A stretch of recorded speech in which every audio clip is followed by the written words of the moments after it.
ஒருவேளை சாப்பாட்டுக்காக கையேந்துன ஏழை சிறுவன், அவமானப்படுத்திய பணக்காரர். ஆனா அடுத்த 10 நிமிஷத்துல அங்க நடந்த அந்த ஒரு விசித்திரமான விஷயம் பணக்காரரின் திமிரையே சுக்குநூறா உடைச்சுது. அப்படி என்ன நடந்துச்சு? ஒரு பெரிய ஸ்டார் ஹோட்டல் வாசல்.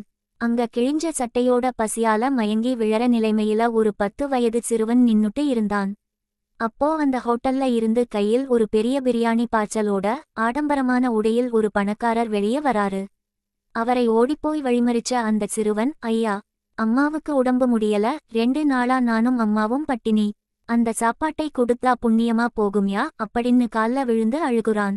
ஆனா அந்த பணக்காரர், ஷீ, தள்ளிப்போடா பிச்சைக்காரா, காசு கொடுத்து வாங்க துப்பில்லை, என் கையை தீண்டாத அப்படின்னு சொல்லி வேணுனே அந்த சாப்பாட்டு பார்சலை அங்கிருந்த சாக்கடைக்குள்ள தூக்கி வீசிட்டு தன் சொகுசு கார்ல ஏறி பறந்துடுறாரு.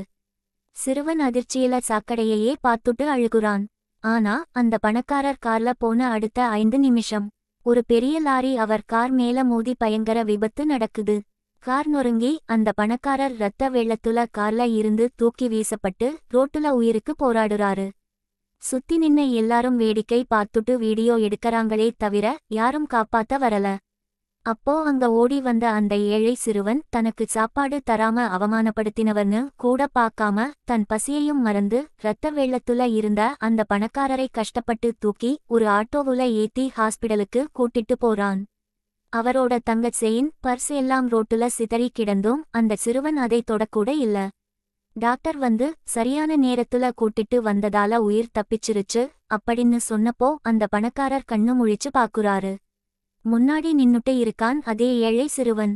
பணக்காரர் கண்ணுல இப்போ திமிர் இல்ல, குற்ற உணர்ச்சியால கண்ணீர் வடியுது. பணம் இருக்கிற திமிர்ல யாரையும் அசிங்கப்படுத்தாதீங்க.